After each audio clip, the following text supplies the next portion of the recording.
I went through all the Bigger Pockets podcasts and all the other podcasts, and I stumbled on you guys because I needed folks that were so Airbnb crazy like me, because I was pushing my chips in and I could not find anyone else that was just talking about it. Yeah. I needed more like-minded people, because I think you had a podcast one time you were saying, if you go to a outing, right? And you're in the Airbnb game, everyone around that's not in the Airbnb game, they can't relate.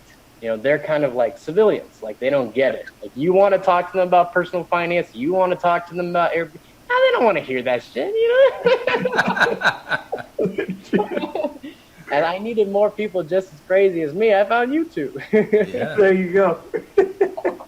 Welcome to Live, Let Thrive, a podcast about the Airbnb life, the share economy, and everything in between.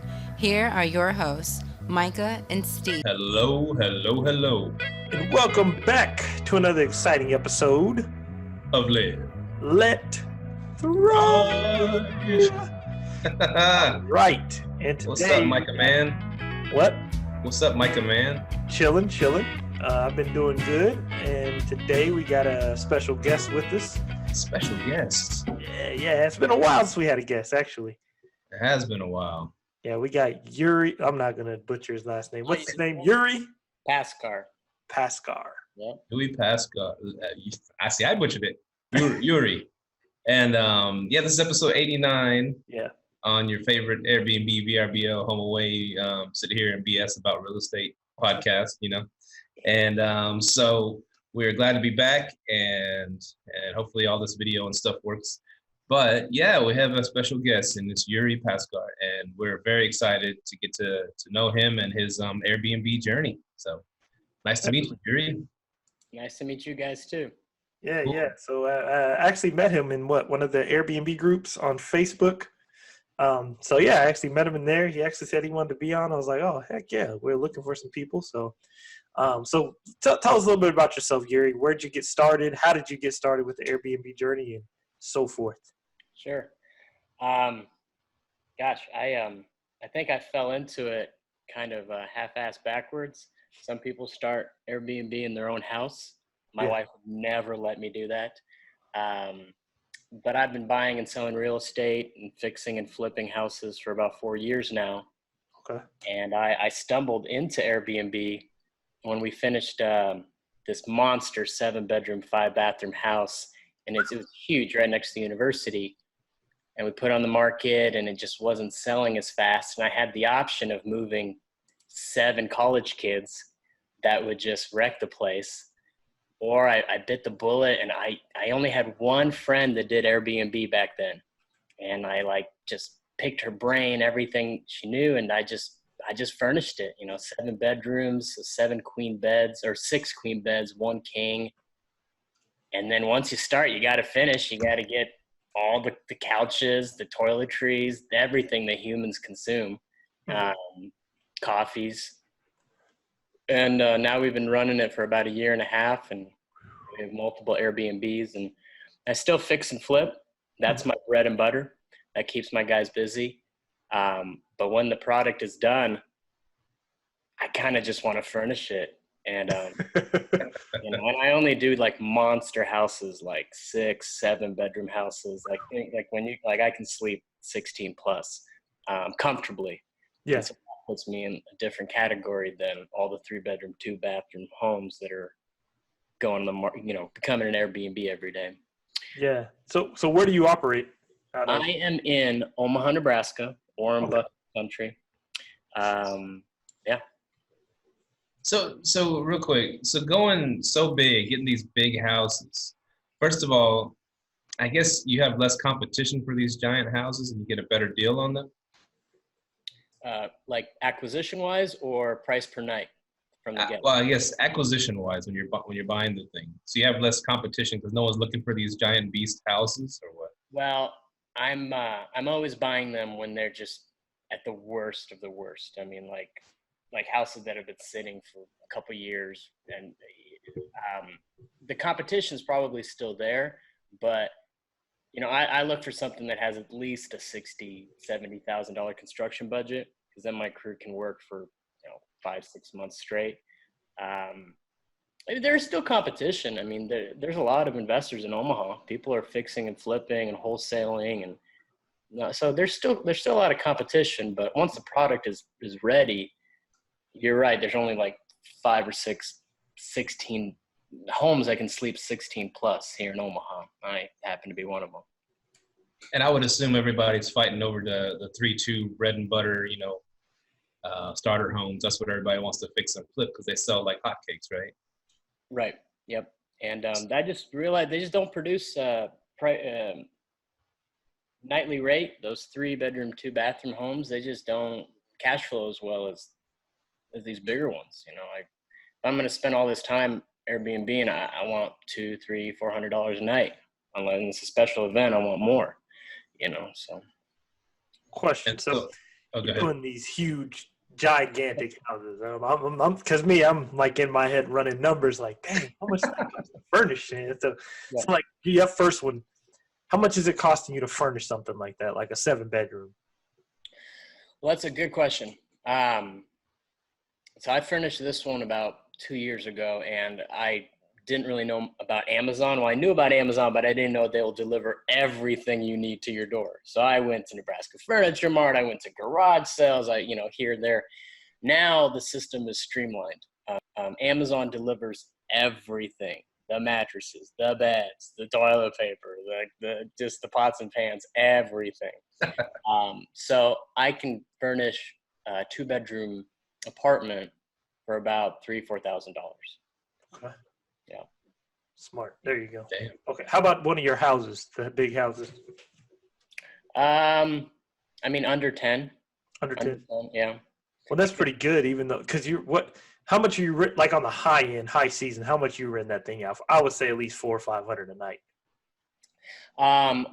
We are between like $250 and $450. That's good. And I just recently set 2-night minimums, and then for holidays 3-night minimums. Yeah. Because we were having too many people try to sneak in a little party here and there with those 1-night minimums, so I had to be careful. But yeah, it cash flows about 2 times better than a regular rental. But the other benefits of like never having a 30-day vacancy, never having to deal with an eviction, never having to chase somebody down for money or a make ready when I have to clean the place up. Plus, it's staged, so I could flip it at any time. Mm-hmm. Anytime. It's like perfection. It's like I tell people it's like a museum. The furniture never gets moved. It gets cleaned better than my own house does. It's definitely more active. Nobody should get into Airbnb thinking it's passive. Like, you have a long-term rental, you collect your check once a month. You don't have to worry about the internet and the utilities. But Airbnb, man, you're like a hotel concierge. You can't be a crusty landlord and survive in the Airbnb game. Sounds like you're kind of running little hostels over there in a way. Well, only the people all know each other. I don't rent by the room. So these are all groups, like groups 12, 14, 16. Lots of bachelorette parties. They just love this place. Do you offer your services at the bachelorette parties? There was one time I had to help fix the air conditioner because they went out. Some movies start out like that. And then they snuck in the bachelorette party. They said something like, "Oh, we're going to a funeral," and then we have the camera outside the door, outside, not in the house. We have it outside, and they're dressed way too nice for a funeral. Just to kill. Yeah. Real quick, going back to something because you said you get Amazon to deliver everything, which is freaking amazing. Yeah. But I get nervous when like 1 or 2 boxes get set on the front porch. Where do they put all your stuff, putting all the beds and everything? Right. That's a good question. That's a good question. So I'm furnishing actually 2 homes right now. Right. The College World Series is about to hit Omaha. And that's nice. when the hotels are sold out and rates are just skyrocketing. And and 2 people reached out to me. They're out of town investors, and they wanted me to furnish their places. And they're both out of town. They don't want these packages just sitting at their vacant house. So it arrived at my house. So my wife comes home and there's like 37 packages on the front door. And usually she's the one getting Amazon packages. And all of a sudden I've got like mattresses and beds and nightstands and everything they could get put together with an Allen wrench just arrives to my house. So took over my living room. And today, just now, I just finished delivering 2 truckloads. I'll probably have more tomorrow. So do you have a crew setting up all your furniture? Because you said everything's put together with an Allen wrench. Are you putting it together personally, or you have somebody doing it? It's a hybrid. It's a hybrid of both. So I've been fixing and flipping for 3 years, and I've got guys that only work for me. I've paid them every single Friday. And for a contractor to get paid every Friday, they know where their work is when their paycheck comes. So when my guys aren't fixing houses, yes, they're moving furniture with me. They're setting it up. Absolutely. But like today, I'm setting up the beds by myself. So I do a lot of the sweat equity part, but when I need help, I can. It's just a phone call away. That's awesome. Wow. That's cool. Yeah. And found like a neighborhood kid who likes to turn a Allen wrench, get him to do it. Yeah, I could. Oh man, but there's so much more. Like I told you there's 2 houses I'm furnishing, and all the boxes have just like combined together. So I'm putting the bed together, but it's a bed that's supposed to be in a different apartment, and all the boxes are now looking alike. So yeah, I mean it's a little bit more than just putting it together. I got to go through the inventory but it's okay. I'm building a system, and I see the light at the end of the tunnel. But that money's so good, Yuri. Well, it's every weekend. When you're a landlord, you got to wait till the 5th to get your check. If you got a property management company, they might pay you on the 8th. And then if your tenant doesn't pay you, then you got to fight them. But Airbnb, the money just goes right into your bank account, like 4, 5, 6 times a month. There you go. You can't beat that. Thing, man. It's a beautiful thing. Do you mess with any others like VRBO or HomeAway or anything? I did VRBO 2 years ago on a different house, and I had a good experience. It was an older crowd that booked it, folks that didn't really want an Airbnb profile. But I'm strictly Airbnb right now. I may take some listings off the app, maybe turn it into a cash listing, but recently it's more important for me to have that income documented because I'm actually going through a refinance based on Airbnb income. And so, because I've had a year and a half of solid income, and so my taxes are done, and I'm trying to pull some cash out of that house. And it was a little learning experience because bankers aren't too keen about Airbnb underwriting just yet. It's a foreign topic, but once it's on your taxes, then it's income. It shows. What bank you trying to go through? If you don't mind us asking. Yeah, no, absolutely. I grew my portfolio, and I've got long-term rentals too. I've got I kind of a mixed bag of Airbnbs and just regular rentals. I use a community bank here in town. Shout out to Dundee Bank. They're just really investor friendly. They keep their loans in-house, so it's like a portfolio lender.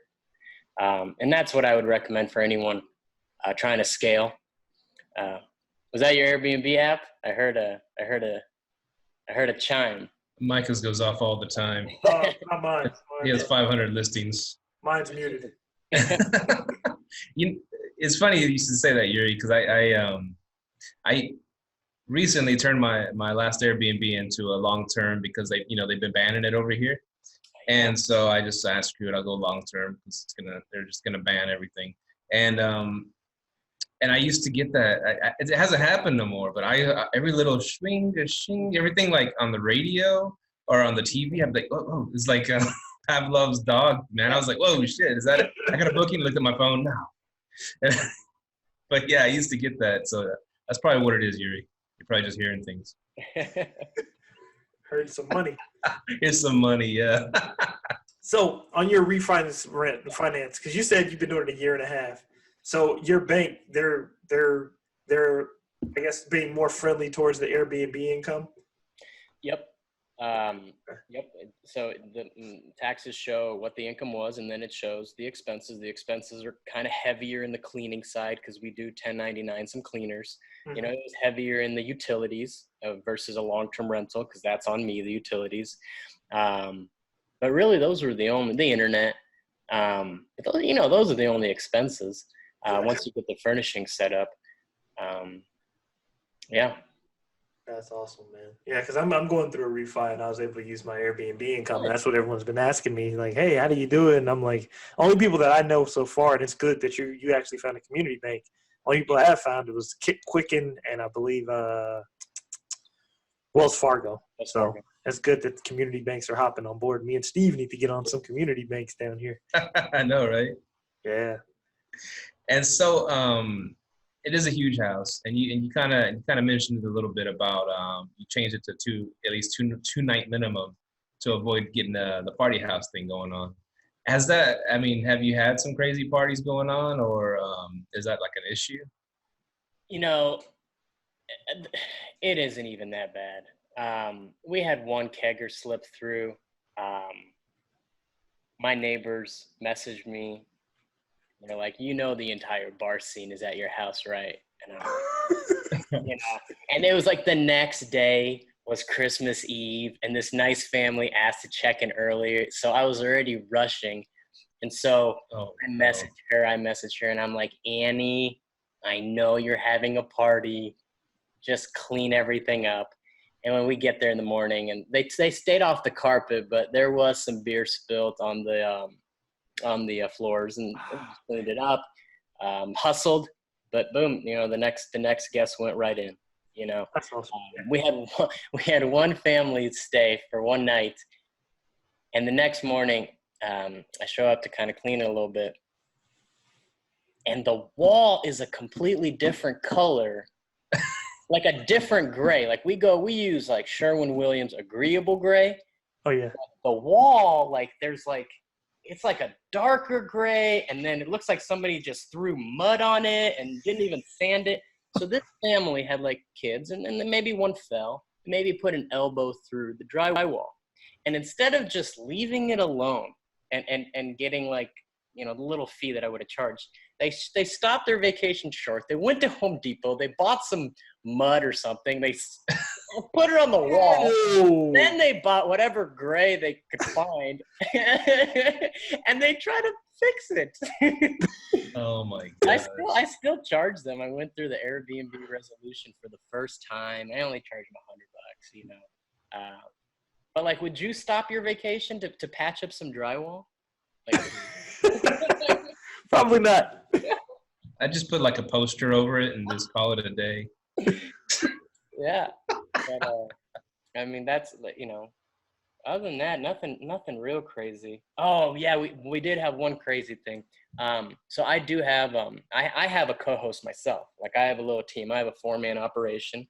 And my cleaner came to the property one Monday after a booking, and I get a message like, hey, didn't the last guest like check out? And yeah, they did.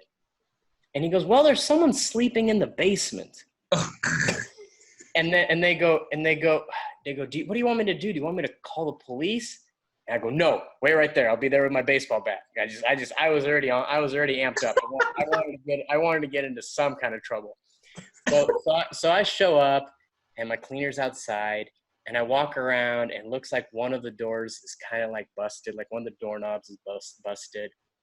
And like we peep through the camera, the outside camera's like unplugged. So it's already like a little sketch. Yeah. We ended up calling the police. They were there quick. And it's just some homeless guy just was walking up and down this neighborhood. And this is a good neighborhood too. Just trying doors. Found like one door that I had that was wobbly or something. He actually broke in with like a screwdriver and just fell asleep in the basement. So, thank God my cleaner found him and not a guest. Wow, that is crazy. You're ready to do battle. homeless person in my Airbnb. But, other than that, like, I don't know, some sheets have been ruined, but that comes with the territory. Yeah. So you said you do like 6 and 7 bedrooms. Like how do you advertise that? Like how many people do you advertise that for? Like 20 people or how much? No. Party house. We got,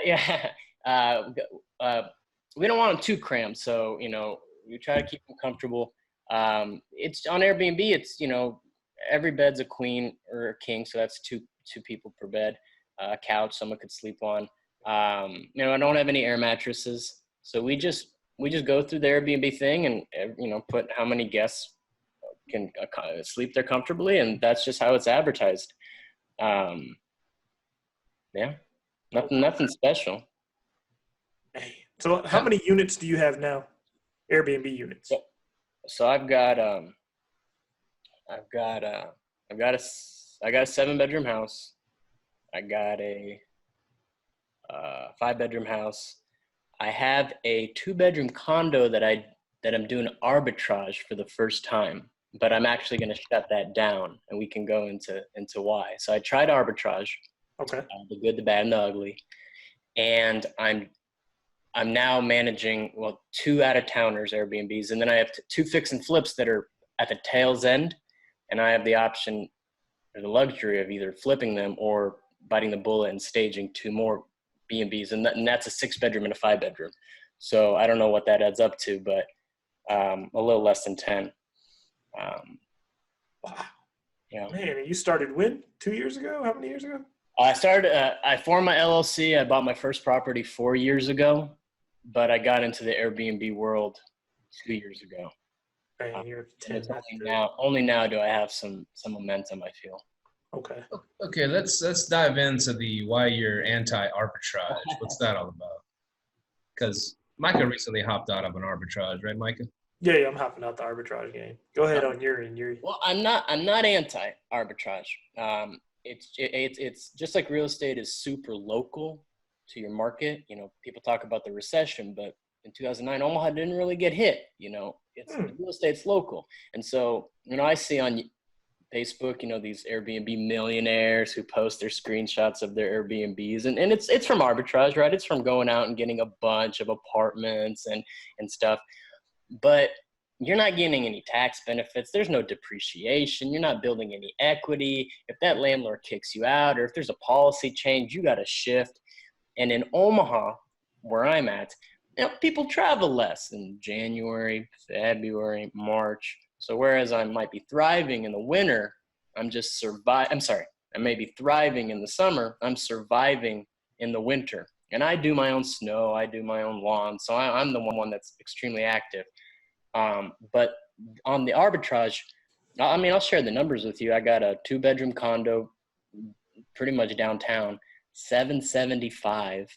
I put it on Airbnb and people were just trying to party there. It wasn't a 6-bedroom house. I couldn't get my $400 a night. I was getting $90, $80. And I could see the writing on the wall that this is not, I can't keep having 1, 2, 3 night bookings. I wasn't getting there. It was oversaturated. Everyone's doing it. Yep. So I took a page out of Myka's book and I went corporate housing, furnished finder, travel nurse housing. And that's been a game changer. But I'm still shutting it down because, I went corporate housing. I had another person I wanted to move in. I tried to get another unit in that same apartment building. And then the crusty landlord just got a little, why can't I do this myself? And he didn't want to get me, he didn't want to do another lease with me. After that, I was just like, the cash flow is, I'd rather own the home. I'd rather get my depreciation. I'd rather get tax benefits. I'd rather. So that's why, and it works for others. If you're not in a position to put down payments and buy homes, or get your feet wet, arbitrage, co-host. But I think owning it is the long-term goal always. Yeah, I guess they say you're kind of like buying yourself a job in a way, right? With an arbitrage. You're buying yourself a job, right? Well, Myka's hopping out. I have never done an arbitrage, but Yeah, I wish we could get a 2-bedroom condo in Dallas for $700 a month. That'd make me want to hop back in. But yeah, man, that's kind of why I hopped out too, man. It's just like when you look at it, if you look at it from the owner's point of view, you're making pennies on the dollar to what he's making. If you take 10 units from him, you know how much money he's making by leasing his places out to you? You're really not it's a cash game. I mean, arbitraging is you're just making cash. It's no, like you said, there's no equities, no depreciation, no tax benefits. So you're right. That's kind of why I left it. I'm like, yeah, I'm going to focus on buying, you know. But we will get a straight arbitrager on the show to state his case for arbitrage. You know what I'm saying? Adam James is huge about arbitrage, right? Yeah, he's big in it. There's a lot of our past guests have been big in it, you know. Right, and it is a great way to make, you know, cash flow. That Airbnb automated guy, you know who that one from on YouTube, the Airbnb automated. He will be a future guest. Yep. He's big into arbitrage, and I had a hunch, I had a thought, you know, like how these people can grow so quickly. You know, one, you need a place where it's people still travel in the winter. You know, places where it's nice year round. That's important. But then eventually you run into like a cash crunch, right? Like you just putting all this money out, deposits, first month's rent, furnishings. Did you see the Airbnb host capital from Cabbage? Did you guys get that little email from Cabbage? Yeah. Okay, I saw what you're talking about. From Airbnb, right? From Airbnb. Did you kind of click on it, mess around with it? I looked at it a little bit, but I didn't spend too much time on it. What was going on? Well, they will advance up to $50,000.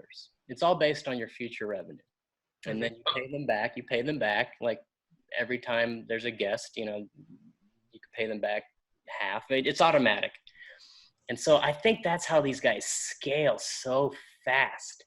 Is that they just get bookings, get apartments, and then they're gonna run out of cash eventually, and then they go through Cabbage. And I've seen some of their screenshots, like they have different like names, like it might be like this person's profile and a different person's profile. I bet you they hit their 50, and then they just create a new profile, and then they get more apartments, and they get another 50 racks. And I think that's how they're doing it. I mean, that's what I would do if I was in a city like Miami, that's what I would do. Man, think about Miami, man. And then those cities, like this is my new, I think pretty much talked about my new strategy is I'm just going to Airbnb's website and only going to cities where Airbnb's contracted with the city to pay taxes. Because at this point, it's like so many cities are getting shut down. A lot of people are just like doing the thing of, oh, well, there's no restrictions here, so I'm going to go here. But okay, that doesn't mean there's no restrictions to come. You know what I mean? So, and it's just so many things with short-term rentals that they're not accustomed to yet, you know. So yeah, it's I don't know. But the arbitrage thing, I do say this about arbitrages. I think they're safe from city regulations. I will say that. I've noticed that. But which is we kind of don't have that luxury when we're buying. But you know, there's ways around it. We can look in places where just depends on where you look, you know what I mean? Yeah. I liked your little advice about just dropping that little pin in the middle of the lake. Just go a little.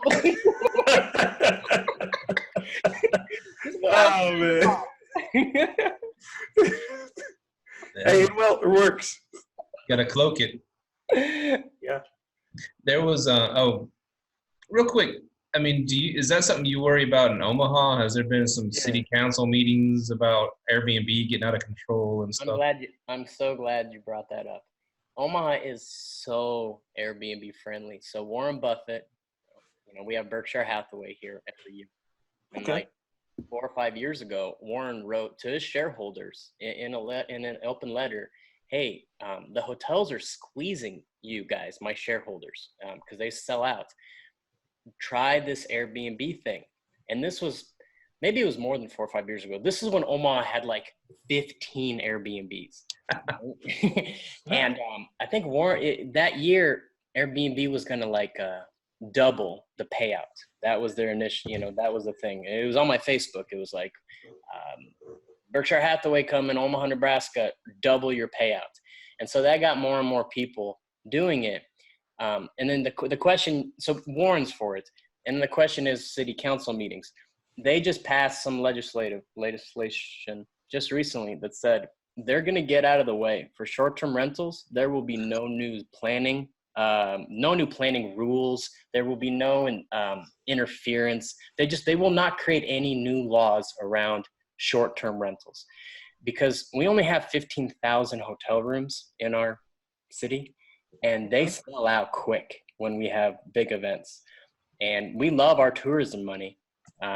So no, Omaha is very Airbnb friendly. I don't see that changing.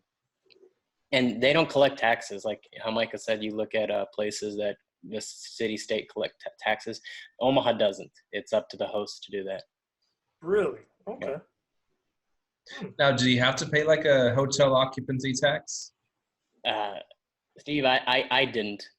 Even on my Airbnb, you could click the button that says add tax. I don't.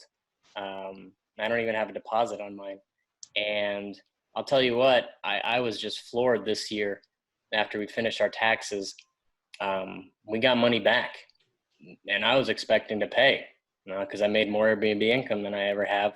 And I flipped three homes, and somehow, I think it was like this double depreciation or bonus depreciation. There's something. My accountant said that this year, all his clients that are W-2 employees, they were just pissed. But all his self-employed clients, they were just happy. Yeah, I've heard that even at my job. There was all the W-2 people that live on W-2. They were like, "Oh, I owe money." I was sitting back like, "Damn, how do you owe money?" Yeah, I got money back, but hey, we don't. Yeah, but so I'm in a real cool place to do Airbnb. I hope I can do it for a while. So if any of y'all fans out there, listeners, want to start up an Airbnb in Omaha, hit up our friend Yuri. He'll hook you up. Yeah. hey, yeah, Omaha. I never even thought of Omaha. I mean, that's kind of what I was telling Steve. You can go to like these random markets you probably won't even think about, and make a killing. Now my question is this: now shifting to the real estate side of Omaha. Okay. How much does a typical 3-2-2 go for out in Omaha? Gosh, I'm anywhere from 70,000 to 150,000. Yeah. I mean, we have our $1 million homes here, but we also have there's inventory. So I'm buying a duplex in a couple days for 95,000. I mean, there's still deals here, and there's a lot of competition, but our property taxes are high. But how high is that, like percentage wise? Gosh, I don't know percentage wise. Mine's like $600 a month in my primary residence. $600 a month? Yeah. Oh damn. Damn. Yeah. I don't know percentage wise. It's kind of a mixed bag, but. Can I ask what they value your house as at or? Yeah, they absolutely. The tax assessed value is like $290. $290. Yeah, that's the tax assessed value, and so. Do some math, Myka. Do you know some math? What? I was gonna say, do some math. I'm kind of funny, man. But it's about $7,200. We're in a school district that's. They squeeze us in the school district that we live in. I don't even have kids. If I was in a different part of town, I wouldn't be paying that much. It's the school district that's. So your house, we could say but your house is appreciating pretty good then, right? Yeah. It's definitely appreciating. Yeah. If I wanted to jump out of it, I could probably get $500,000 if I wanted to get out of it. Jeez. So you go use like the school's gym and pool and monkey bars and stuff. Your money's worth. Well, we walk our dog around the track, and he might take a dump. And so my school dollars will pick that up. I'm kidding. I pick it up. But no, we don't know. We don't use any of the school facilities. Man. So y'all Go ahead, Steve. University of Nebraska? Yep. Oh, so all the football games, you'll get a pretty good crowd. We get good crowd for the football games. And I don't know if it's Steve or is it you or Myka that has a home in Arkansas? Is it you, Myka? That's me, yeah. Yeah. Well, and you had an episode that you were kind of surprised about, like for like the holidays, like the get-togethers, like Thanksgiving, like birthdays, like graduations. Graduations have been also huge. We got a bunch of schools here. We got Creighton, University of Nebraska. We have, and they have graduations all year round. So birthdays, graduations, Thanksgiving, Christmas, every single holiday, you name it. We had the women's roller derby championship. We had 16 gals in this house, and then they would go skate around a circle and just beat the crap out of each other. And then it's just anything and everything. That's crazy. Yeah, and that's the thing about colleges that you have to think about. There's your graduations year round. I never even thought about that. I forgot Creighton was up there. Year round, absolutely. Wow, man. Omaha, Nebraska. You've been doing it for a little while. Do you have any like killer tips that you ain't heard on any other like podcast or any other blog or whatever that you like? This is a Yuri tip. I got a little one, and it's not even that. Airbnb is coming out eventually with that customization link where you could, instead of telling somebody, go to my webpage, www.airbnb/rooms1234A6. You know how the long hyperlink. Well, about a year ago, I was like, I wanted to share my webpage with people. I wanted to share my listing page with people.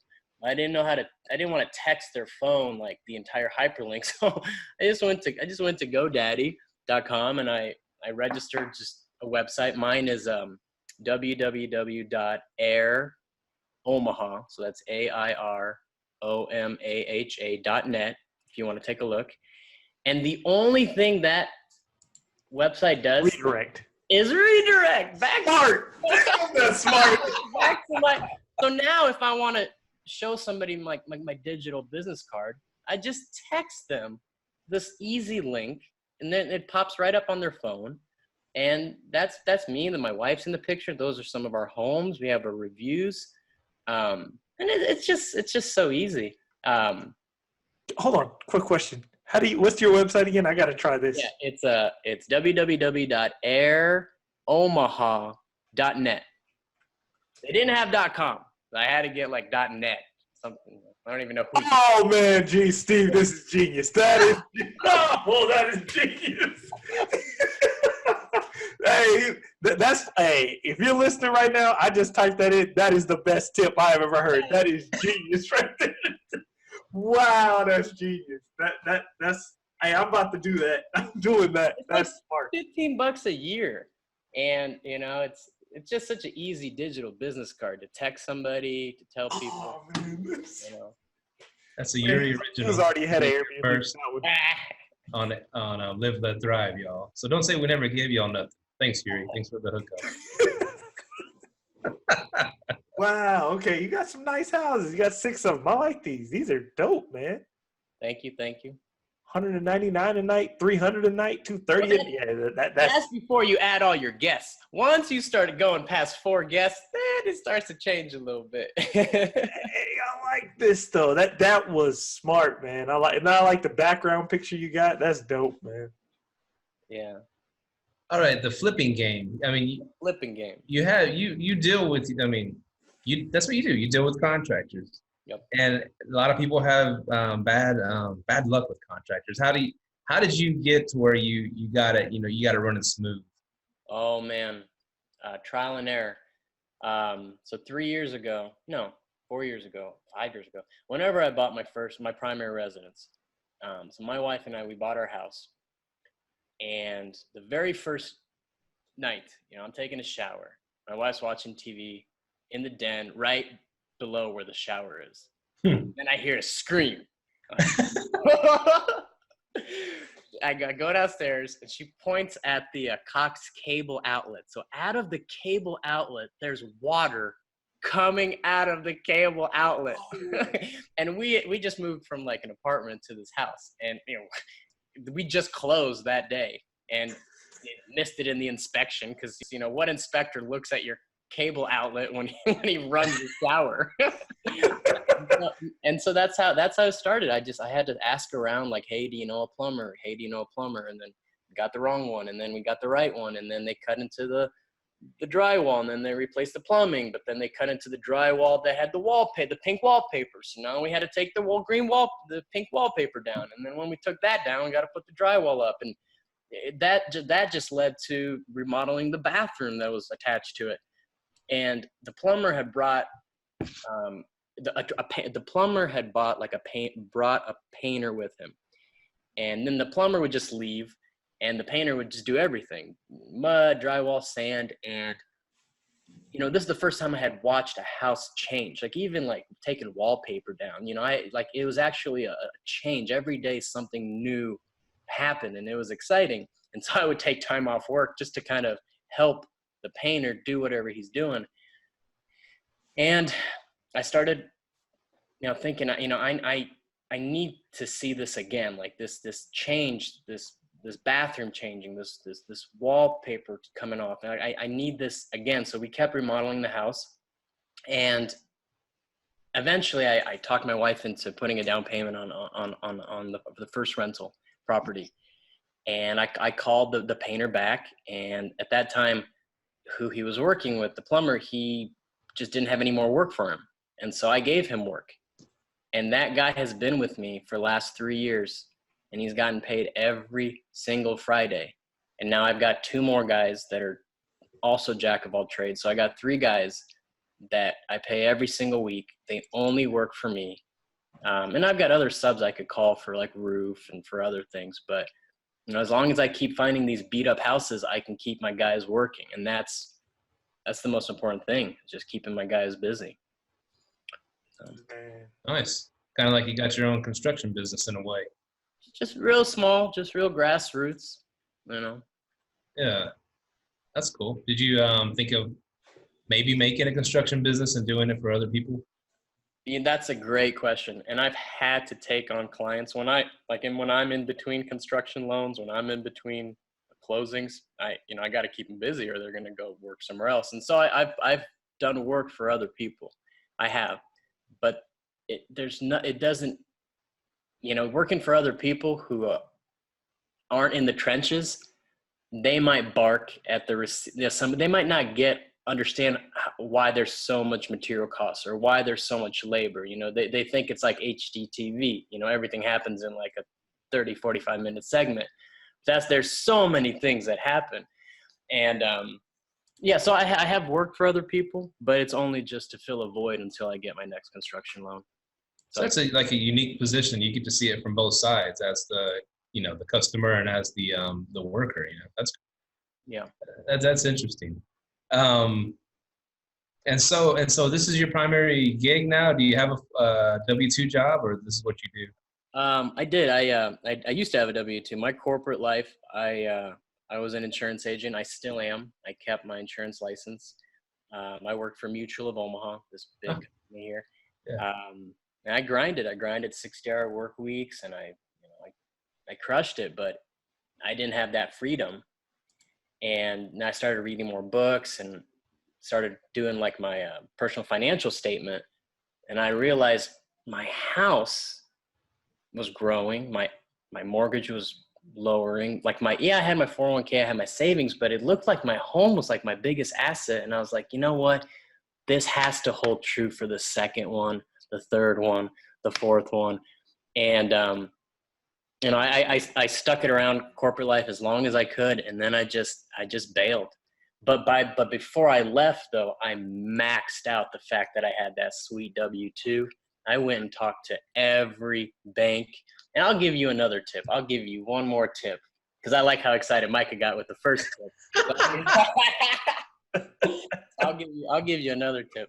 I had used this software. I think it was called like Personal Capital or Mint.com. It's just something that like you can upload like your accounts, and then it kind of shows you your assets, your liabilities. And I had a checking account with like $1,000 overdraft protection, right? If you go out, if you have an overdraft, that's what it's there for.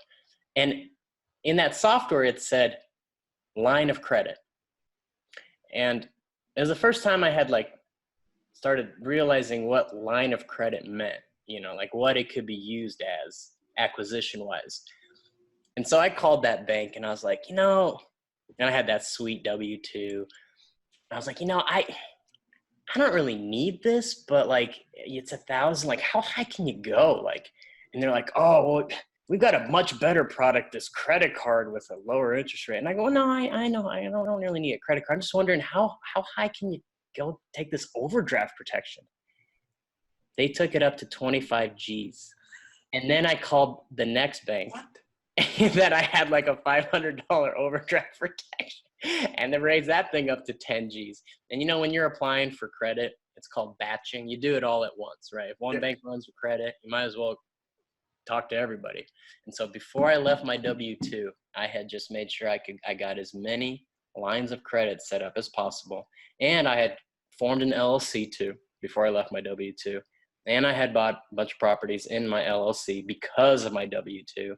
And I even found some strength partners, some folks with better W-2s than me, and I partnered up with them, and sometimes you got to stand on the shoulders of giants just to kind of, go forward. And so when I finally left my W-2, I had 10 properties. I had my lines of credit set up that I could just buy a house cash if I needed to, and then refinance it with my community bank.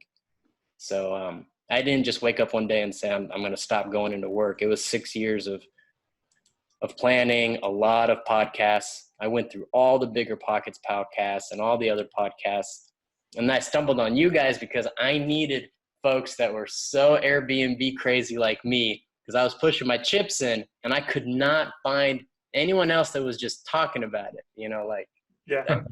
I needed more like-minded people, because I think you had a podcast one time you were saying, if you go to a outing, right? And you're in the Airbnb game, everyone around that's not in the Airbnb game, they can't relate. They're kind of like civilians, like they don't get it. Like, you want to talk to them about personal finance, you want to talk to them about Airbnb. No, they don't want to hear that shit, And I needed more people just as crazy as me. I found you two. There you go. I found Myka through Bigger Pockets, so same kind of thing, Yeah, that's true. Found Hey, it through Bigger Pockets, man. He's the one that told me about Airbnb. He was killing it on Airbnb, and so we just let's do a podcast about it. I used to do like a rock and roll podcast back in the day, so I was like, that sounds cool. I know how to podcast. You know how to do Airbnb. Let's do this thing. Maybe someone will listen. Well, you guys just have fun on your you guys will talk about this, you go talk about this, but you guys have fun, and it's all share economy. You guys don't really talk about flipping houses or wholesaling or new construction. It's kind of Airbnb focused. Yeah. And that's what I needed at that time. Like, I think I was furnishing another giant house, and I was just like, I just needed more people like me. Hey, you can send your check to Fort Worth, Texas. You guys should set up a little fun, little nonprofit, little live, let thrive, GoFundMe, something. That's coming. That's definitely coming. Okay. We need to do a lot of things, man. That sounds cool. You mentioned it real quickly. Yeah. About strength partners. Yeah. And that's the first time I've heard that term. Yeah. But what exactly do you mean by strength partners? So wherever you're weak, you go find the person that's not weak in that situation. So I left my W-2, right? And banks love W-2. They love W-2s. So I went and I found somebody that had a strong W-2, needed help investing. So then you form an LLC, and maybe 50-50 or 60-40, however you figure out, and you get to leverage that person's W-2 in your LLC. That is how you scale. I think each LLC is allowed like $1 million in debt, and so once you hit your first $1 million, you get another LLC with another partner. That's cool, man. Strength partners, I like that. And has it I don't know, I've always been scared to take on like partners. Sure. Can it be pretty challenging at times? Yeah, it can. I've left 2 partnerships. I've been in a few partnerships, and I've walked away from some, and people get all excited about jumping into bed with somebody, but they never think about what happens after the honeymoon phase, and so I've had to amend operating agreements and walk away. And usually during that time, there's assets involved because you both personally guaranteed houses, loans. That's actually how I got my 7-bedroom house. Was when I left the LLC, I took this house with me. I said, you guys have the other stuff, I want this one. So yeah, partners, I've heard different things. Some partners are with you for a reason, some are with you for a season, some are with you for a lifetime. Yeah. Now my partners are my family, because they're with me for a lifetime. But so it's tough to say. There's no wrong answer. You're cool with doing business with family? They say never rent to friends, family. Don't do business with friends, family. Yep. With my folks, I'm comfortable. Yeah. That's good. With my folks, I'm comfortable. That's good. And what? It's funny you said that. Don't rent to friends and family. Because you got to be the bad guy eventually. It's funny. The last 2 months we've had, because I got an Airbnb in Arkansas. In the last 2 months, I had 2 family members asking me to rent it, and I was like,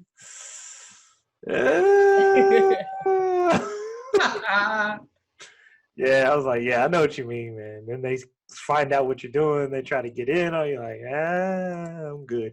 Just let them pay 6 months at a time, then it'll be smooth. Yeah, then you don't want to go in your place after 6 months. Oh, that's true. That's kind of what Steve's going through now. He don't know what's going on in this place. About Goth Girl? Oh. Is that what you're talking about? Or the first one? I'll let you explain that. Dude, that was on the last podcast. Did you listen to the last podcast, Yuri? I missed it. I listen on iTunes, and I think that might be behind a couple. Okay. This one's episode, I think 86 was the last one I put up. Mm-hmm. Anyways, yeah, check it out. You'll hear about Goth Girl on there. Oh yeah. The story goes deeper than that, but I have parts I can't say on the airwaves. So, and not to harp on the partnership stuff, but just like, okay, if I'm gonna decide to do like a partnership with somebody, what is like your number one suggestion or a couple suggestions to do to make it a smooth thing? I don't know, kind of get everything out in the open at first, because when you get into a partnership, like it's that honeymoon stage. You're all excited, you're going to take over the world, but talk about what happens if there's a capital call, if you need to put in some money, or what happens if you need to part ways, or what happens if somebody gets T-boned and doesn't come home that night, and now you're in partnership with their wife. It's just the what ifs, and my background is in insurance and life insurance. And so, I know how important it is to have a plan, maybe a trust set up, kind of like that what if, like, oh crap moment.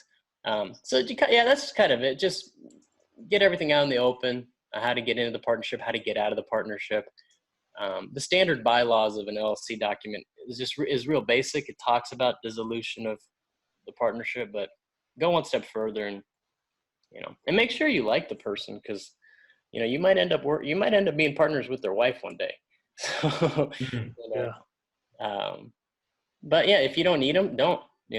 Myka, you got that sweet job at the airport, at the airline.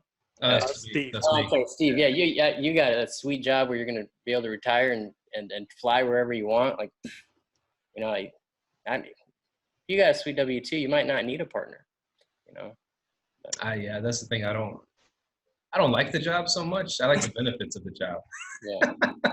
And I mentioned it on the show. Next February is when I could actually retire and keep my flight benefits. So it's weighing on my mind a little bit. But now I know I have to find me a strength partner if I'm gonna jump ship and run up as many lines of credit as I can. I hope my bankers aren't listening to this.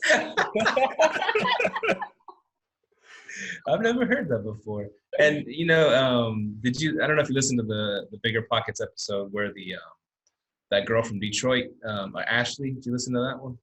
Is it recent? It's recent, yeah. No, I didn't listen to it. Well, she did a thing where she went to, I believe it was Chase Bank, and she got like one of those credit cards that's like 1 year, 0 interest.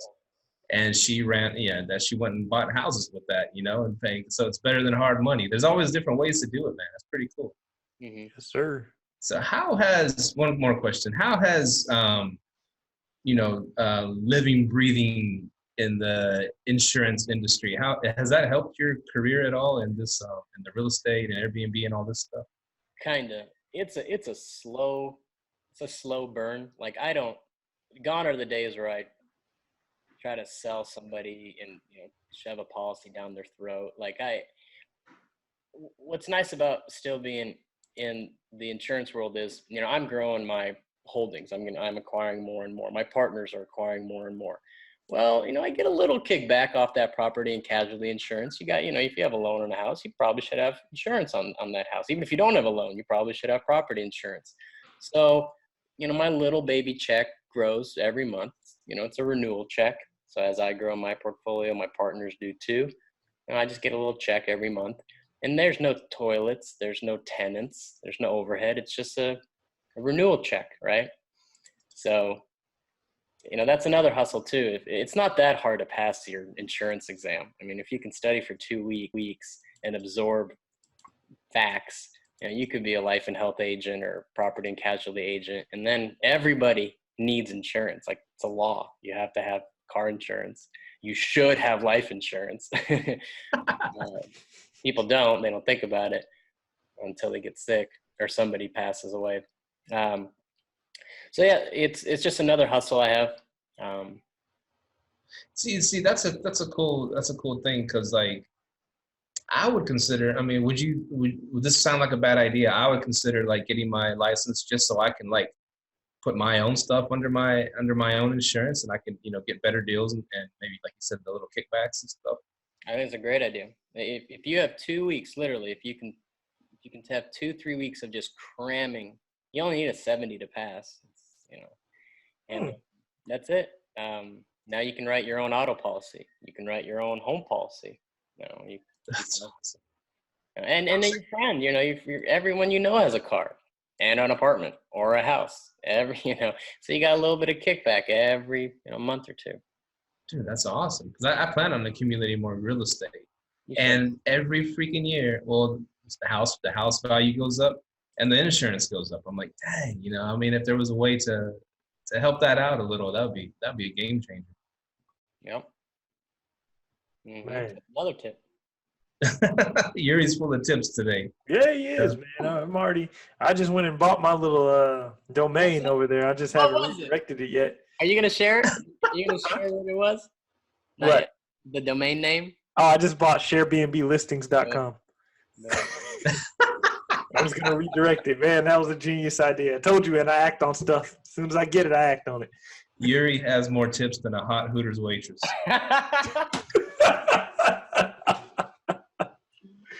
Oh man, this has been good, man. I'm so happy we were able to get somebody with a lot of tips, man. Throwing some knowledge at us today. This is awesome. Yeah. Are you a fan? Everybody says they are, but are you a fan of Warren Buffett, and you like kind of study what he does a little?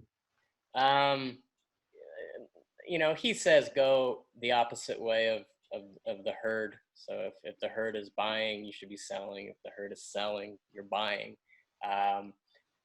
But that's about it. I'm not super heavy in the market. It's there. My wife's got her 401k, but I'm building the rentals and the B&Bs. That's mine, and the insurance renewals. But I'll tell you who is a big fan of Warren Buffett. It's everyone that comes to Berkshire Hathaway meetings for 3 days here in Omaha. And I'll tell you a story. My wife, who I told you would never let us Airbnb our house, she was out of town that weekend, and she goes, well, I don't care if you put the spare bedroom on Airbnb. And I didn't really argue with her. I just did it. Like, I didn't really say anything. I got their green light, and so I was just like, that's all I needed. So I took some pictures. I took some picture of the rest of our house, and I put it on the market. It's just like a 1-bedroom and a bathroom for like $275, something ridiculous for like a bedroom. And I wasn't getting hit. And then the day of Berkshire Hathaway, I lowered it to $225. And I get the bring ding, that Airbnb cash register that we all love. And it was a gentleman from like Mexico City, Mexico. Wow. He's a businessman. He has 176 employees. I thought it was like part of the cartel, so I was a little bit more like kind of excited to see what's going on. And talk about like Warren fans. Like for those 3 days, Warren Buffett's house is here in Omaha. I mean, he's on the assessor's page. His address is not hidden. In front of his house, everyone is taking pictures, and that was like I picked the guy up from the airport. For $225 a night, I figured what the hell, Yeah. He wanted to stop by Warren Buffett's house so he could take a picture of his driveway, and everyone's talking Buffett and everyone's talking about investing. But Wow. Dang, man, $225 a night for a private room? yeah, well, it's because the hotels. I went on VRBO. I went on VRBO, and for some reason they had hotel rooms on VRBO for $100. Jeez. What? Yeah, $400 for a hotel room, and we only have like 15 or 16,000 hotel rooms, and they're building more, but we got influxes of people coming that just sell those hotels out. So Really? I wonder if people are buying up hotel rooms and putting them on VRBO. I don't think in Omaha. I don't think they're doing it in Omaha. No one's caught on really. It might be a good side hustle. Yeah. Because like that's one of the problems in Arlington. We ain't got no hotels, but they want to shut down all the Airbnbs. So Yeah, it doesn't make any sense. none at all. Yeah, Jerry Jones controls Arlington, Texas, y'all. And so he's in the hotel business now. So of course he's want to get rid of all the competition beforehand. You know what I'm saying? Mm-hmm.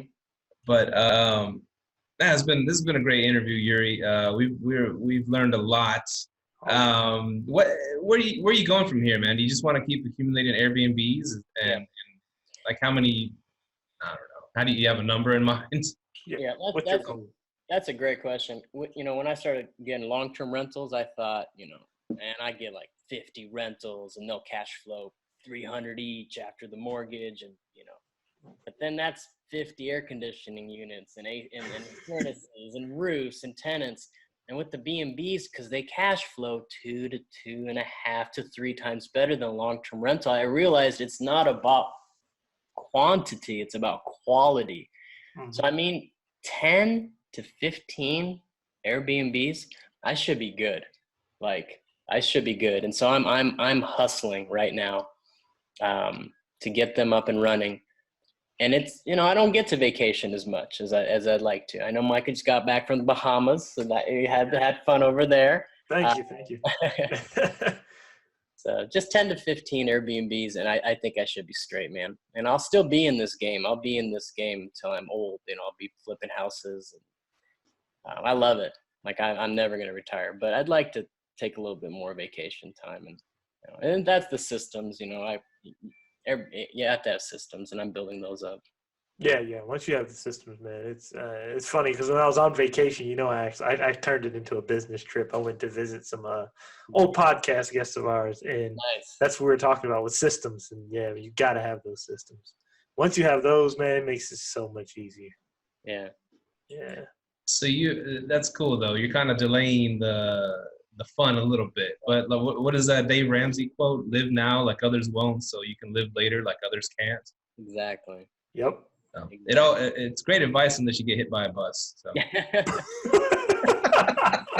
I get hit by a bus, if my wife retires in Beverly Hills, I'm loaded to the gills in life insurance. Just because seeing what happens when people don't do it. Man, that's I true. sleep okay at night knowing, no matter what I get into, I can get her out of it.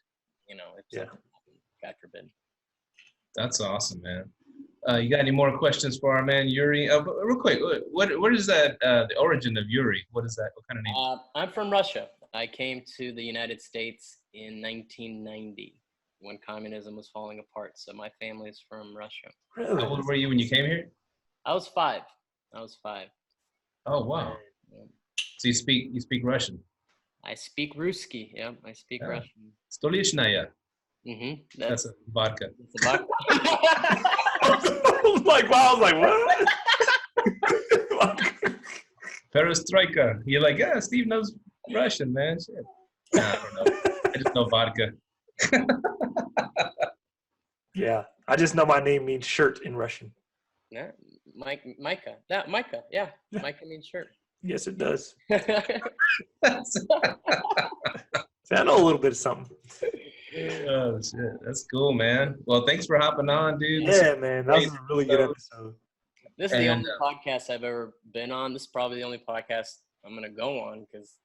You're gonna come back on ours again for sure. Yeah, once people hear your story, man, they'll be hitting you up, knocking at your door, be like, "Hey, come on this podcast," you know. Listen, I don't know. So where can folks, find out about you and website or email or whatever? Yep. Well, and I don't mind talking to people. Breaks the day up. I'll give my personal phone number out if that's cool. I don't mind. It's 402-578-3366, and my homepage is www.airomaha.net. You can find me on Facebook, Yuri Paskar. You can call me. I'm not really selling anything. I don't really have any sales pitch or anything. I'm not really growing a co-host business. I just felt like chopping it up with you guys because,